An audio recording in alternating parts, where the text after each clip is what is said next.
Hi, I'm William Malik with your bit of security for August 16th, 2024. It's Friday.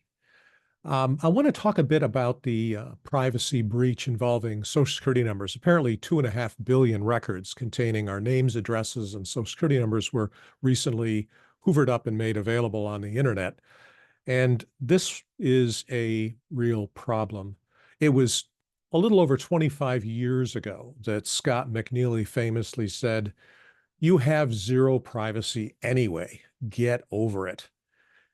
Turns out nobody ever accused him of being a prophet, but things have kind of underscored how fragile our sense of privacy is. So the question is, what do we do about it? And here are a few things I'd like you to consider. As an individual, change your password. You should assume that it's been compromised.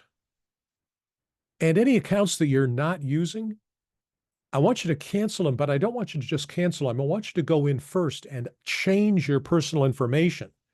And then after a few minutes, cancel. That way, anybody who gathers that record at some future time, because cancel doesn't mean erase, it just means put it into column B instead of column A. Anyone who gets that record later will get incorrect information about you.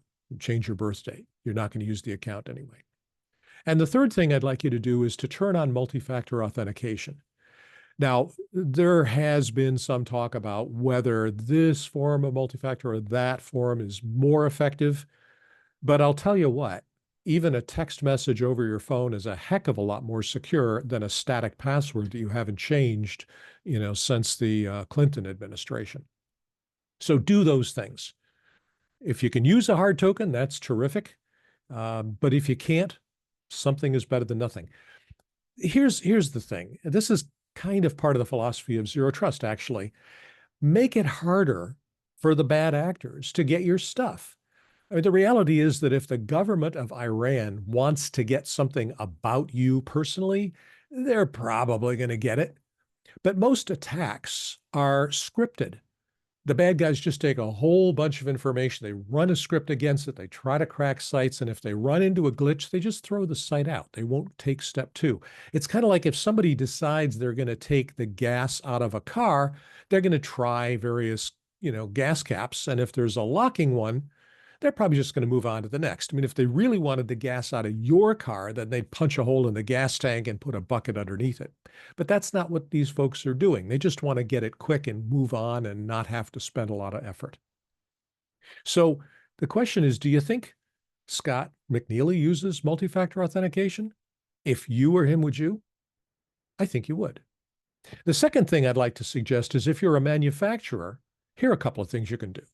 First, stop shipping products that have default passwords unless your product requires the user to change that default password when they install it.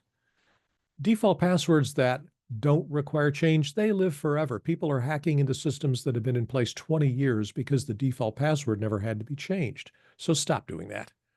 Secondly, use secure by design guidelines.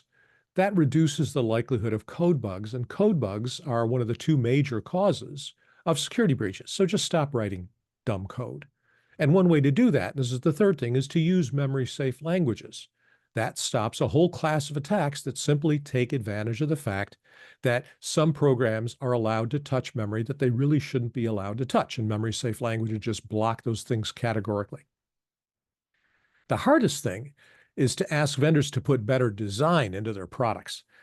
The fact is that if a security product leads you to make a bad choice, or if any product leads you to make a bad choice and you make a bad choice, that's not your fault. That's the designer or the product's fault. Do you think Scott would endorse those principles? He did. Java, once known as Oak, is a memory-safe language. So I'm convinced that the wider issue of security defects occurs because of these two problems: code defects or user interface defects. But for right now, there are things we can do to reduce our risk from the fact that our Social Security numbers, names, and addresses are out there. And that's our bit of security for the 16th of April. I'm William Malik. Be safe.